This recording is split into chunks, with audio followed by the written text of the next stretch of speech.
Have you ever looked back on something painful and whispered, maybe this had to happen? What if that wasn't just wishful thinking? What if it was Dharma? In today's episode, we're diving deep into the Buddhist lens on life's chaos, impermanence, karma, attachment, acceptance, and the secret lessons buried inside your worst days. This isn't about positive thinking, it's about piercing truth. The kind that strips away the lies we tell ourselves and replaces them with something far more powerful: clarity. So before you get comfortable, take a moment to like the video and subscribe, but only if you genuinely enjoy what I do here. And remember, what feels like a breakdown might just be the start of your awakening. Let's begin here, not with answers, but with a truth so simple, so quietly devastating, that most people spend their lives avoiding it. Everything changes. Not some things. Not the obvious stuff like seasons or sunsets. No, everything. Your thoughts, your relationships, your status, your body, your breath. Even the beliefs you hold most dearly. They are all sliding, shifting, unraveling, renewing, and the more you try to hold on, the more life cuts your fingers on the way out. This is the law of anicca, impermanence. It is not a suggestion. It is not a Buddhist branding strategy. It is reality in motion, whether you believe in it or not. From the moment we are born, we begin to die. And every moment between birth and death is a dance of forming and dissolving. But here's the catch. We don't suffer because of change. We suffer because of resistance to change. You want the good stuff to last forever, that perfect day, that lover's kiss, that sense of being finally okay. And when it fades, as it always does, you panic, you mourn, you cling, and in doing so, you create your own hell.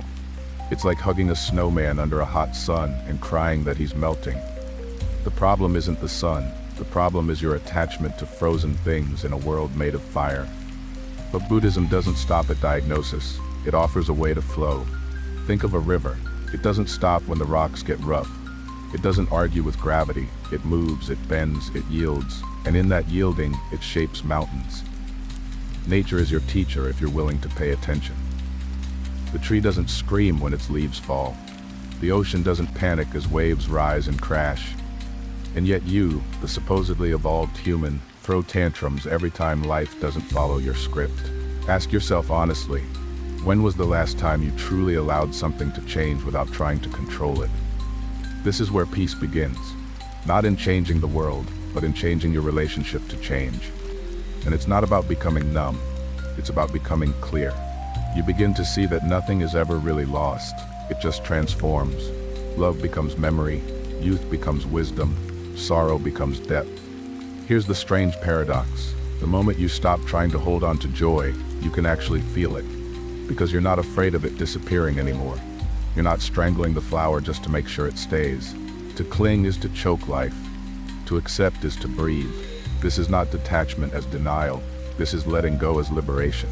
When you no longer insist that things remain a certain way, you begin to participate in the great unfolding, not as a victim, but as a witness.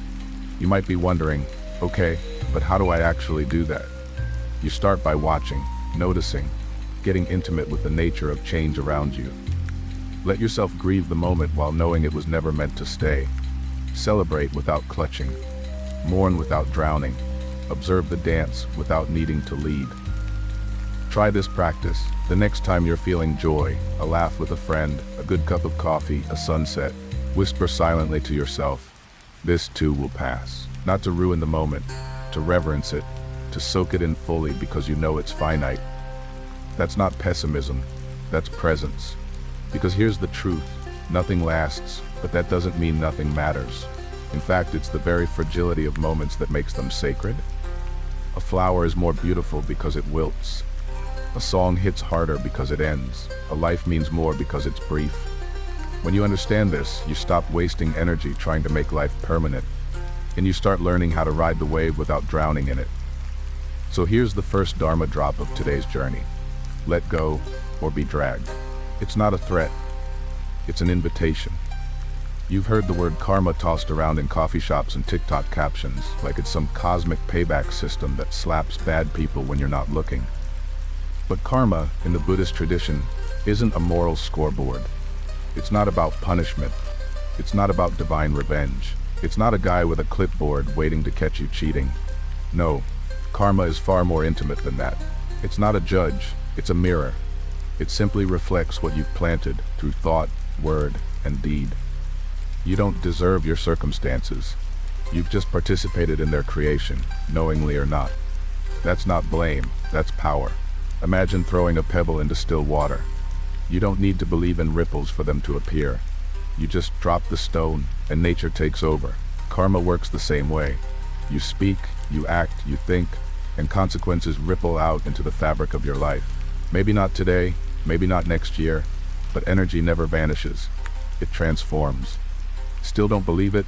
Take a quiet moment and look at your life. Not just the shiny parts, but the patterns, the replays, the emotional loops that keep finding new actors but always seem to follow the same damn script. That's karma, not a curse. Not a cosmic punishment, just your own energy coming back home. You might say, but I've done nothing wrong. Why am I suffering? The truth is, karma isn't always immediate or obvious. Some seeds take years to bloom. Some storms are weather systems we inherited from lifetimes ago. And some blessings are the quiet returns of kindness we forgot we ever gave. What matters isn't figuring out the math.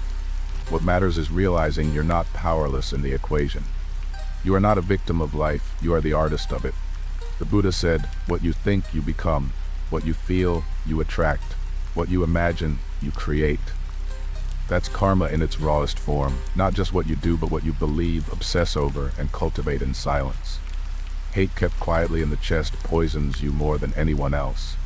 Kindness, even when it goes unnoticed, rewires the architecture of your future. So here's a question no one asks enough. What are you practicing today, knowingly or not? Are you rehearsing resentment until it becomes your default mood? Are you planting seeds of self-pity and expecting joy to grow? Or are you slowly shifting toward compassion, for others, for yourself, even when the world feels like it doesn't deserve it? See, karma doesn't respond to what the world does. It responds to how you respond. That's why someone can suffer betrayal and come out softer, while another suffers success and comes out bitter. It's not about what happens, it's about how you meet it. That's the power of intention. Two people can do the exact same thing, give money, speak kindly, help a stranger.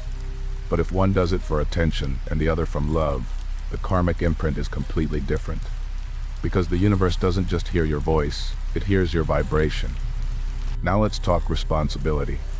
Not the kind that makes you feel guilty, the kind that liberates you. Because if karma is real, and it is, then nothing is wasted. No effort, no word, no act of courage disappears into the void. Even when no one sees it, even when you relapse, even when you're tired, the momentum builds, the mirror clears. The more you align with integrity, not perfection, integrity, the more life begins to echo your inner work. And for those asking, but what about when bad people get away with things? Don't worry about their karma. Tend to your own garden. That's where your power is. Karma may take time, but it always finds its way home. You don't need to be the enforcer. You need to be the witness of your own becoming. The Buddhist path is not a vending machine for good outcomes. It's a reorientation toward conscious creation. You learn to pause before reacting. You begin to feel the ripples before the stone even drops. And in that space, that breath, you choose differently. You plant new seeds. So the next time life feels unfair, ask not why me. Ask, what am I planting right now? You're not being punished. You're being offered a mirror. And maybe, just maybe, a chance to change the reflection. It always starts small. A glance that lasts a little longer. A dream that feels too sweet to let go. A version of life you didn't even know you wanted until it slipped away. This is how attachment sneaks in. In Buddhism, suffering, dukkha, doesn't arise because life is cruel. It arises because we want life to stay still. We want permanence in a universe that breathes in impermanence. We don't suffer because we love. We suffer because we try to possess what was never ours to keep. You hold on tightly to people, ideas, jobs, reputations, as if your peace depends on their permanence. But ask yourself, have you ever truly held on to anything forever? Even your own body slips from your command with age. Even your thoughts vanish before you can catch them. Yet still we grip. We cling to lovers, not because we don't love them, but because we fear losing them. We cling to identities because letting go of who I think I am feels like death. We even cling to our pain, Yes, even that, because it makes us feel real. But here's the truth. Everything you cling to will one day ask to be released, whether it's through time, change, or loss. And the tighter you grip, the more it hurts when it goes. Imagine trying to hold water in a clenched fist. The more you squeeze, the faster it escapes between your fingers. Now imagine opening your hand. The water rests gently in your palm for a moment, and when it flows away, there's no resistance, only peace. That's detachment, not indifference. Detachment is not about caring less, it's about caring without control. Buddhism never asks you to stop loving, it asks you to love without chains. To love like the sky holds the sun, completely and without keeping it. A parent who clings too tightly ends up suffocating the child. A partner who demands permanence ends up killing the magic they fell in love with. Even our spiritual journey, if clung to, becomes a prison. You start chasing awakening the same way others chase fame or wealth. But awakening is not a possession, it's a release. One of the Buddha's core insights is this: desire leads to attachment. Attachment leads to suffering. This isn't a moral judgment, it's a psychological map. You want something, attention, love, success. You get it, and now you're terrified to lose it. So you tighten, you micromanage, you manipulate. And in doing so, you create the very suffering you are trying to avoid. Now hear this clearly. Letting go doesn't mean giving up. It means letting be. It means showing up with love, but without grasping. It means walking through life with open hands, not clenched fists. It means saying, I will love you without needing to own you. I will pursue this dream without making it my identity. I will feel this grief without becoming it. It's a practice, a discipline, a surrender, and it gets easier with time. Try this the next time you feel attachment rising. Pause.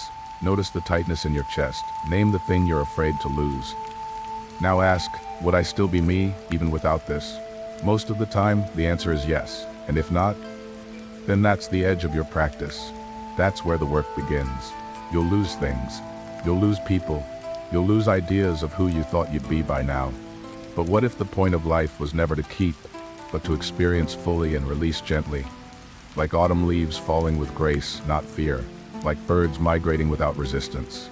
Like breath coming, going, never clung to, yet always vital.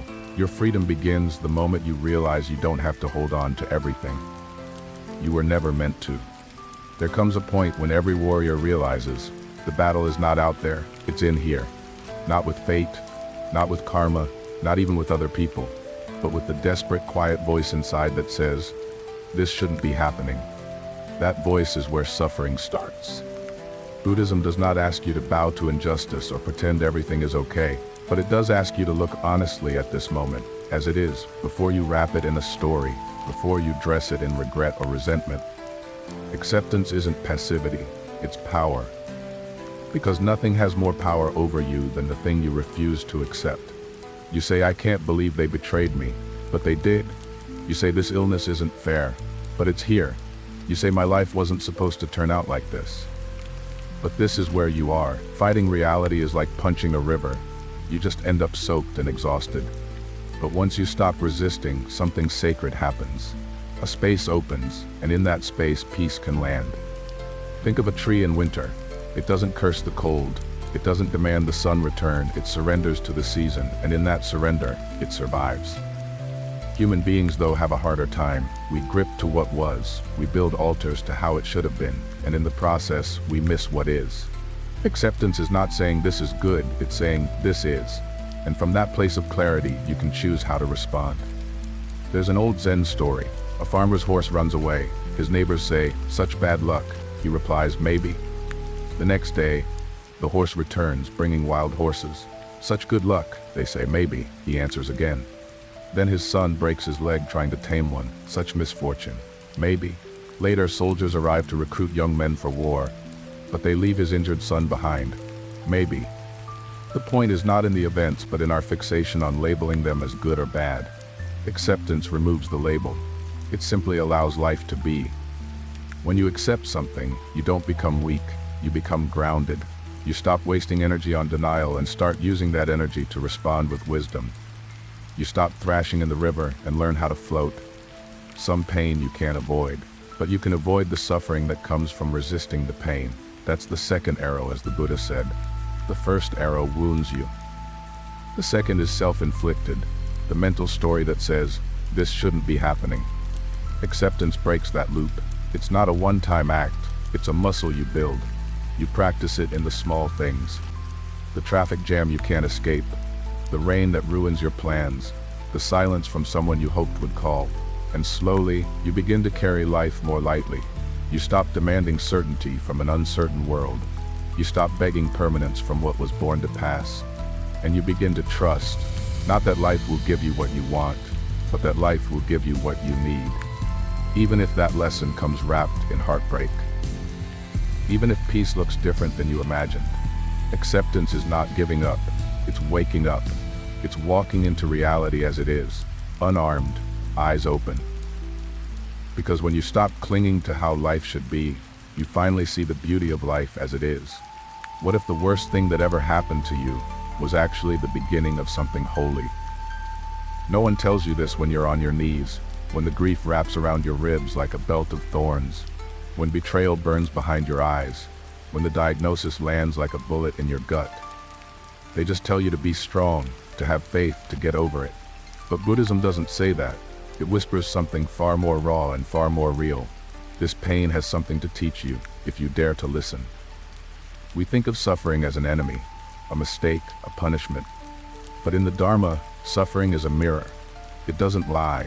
It shows us exactly where we're attached, exactly what we're afraid to lose, exactly where our identity is fragile and cracking. And it's not here to destroy us. It's here to free us. A broken heart can teach you more about love than a lifetime of romance. Failure can show you who you are beneath the masks of ambition. Illness can strip away your illusions about control, time, and what truly matters. Suffering is a sculptor, and the chisel is sharp, but every cut is in service of your unveiling.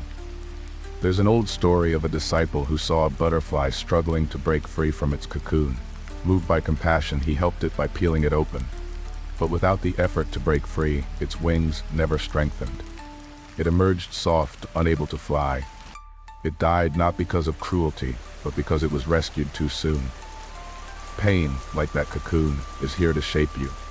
When you're in the middle of it, you won't see the meaning. It will just feel like burning, like drowning, like dying. But meaning isn't something you see, it's something you grow into. And later, sometimes years later, you'll look back and say, that's when I changed. That was the doorway. If you run from pain, it will chase you. If you resist it, it will multiply. But if you sit with it, like a friend, like a teacher, something begins to shift. The sobbing softens, the breath returns, the clenched hands open, and inside the ashes, a new kind of light flickers. Pain doesn't ask you to like it. It asks you to face it, to stop numbing, scrolling, avoiding, blaming, to ask the deeper question, what is this trying to show me? You see, you're not being punished, you're being invited to shed what no longer serves, to dissolve the false self, to become something more honest, more open, more alive. The Buddha didn't escape suffering. He sat with it. Under the Bodhi tree, he didn't pray for it to go away. He watched it, held it, transformed it. That's the model we're given. Not avoidance, but alchemy. Every scar can become scripture. Every sorrow, a sacred text. But only if we stop asking, why me, and start asking what for. What for this heartbreak? What for this setback? What for this long, quiet winter of the soul? Buddhism doesn't offer easy answers. It offers honest ones. And the most honest truth is this: suffering is not optional. But staying stuck in suffering is. If you let it, pain will either make you bitter, or it will make you wise. And wisdom is not just knowledge. It is the quiet, steady knowing that this too will pass. And when it does, you'll rise different.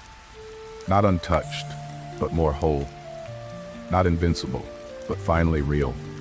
You'll walk softer, speak kinder, and when others are in pain, you won't run from them, because you've already met the darkness, and you've learned how to light a lamp.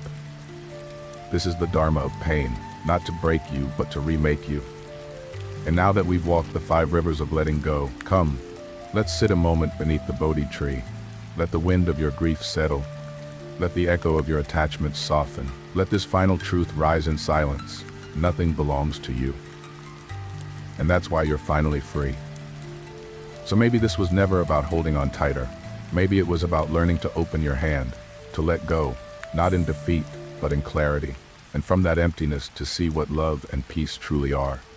Thank you for being here, fellow traveler. If this journey stirred something in you, so before you get comfortable, take a moment to like the video and subscribe. But only if you genuinely enjoy what I do here.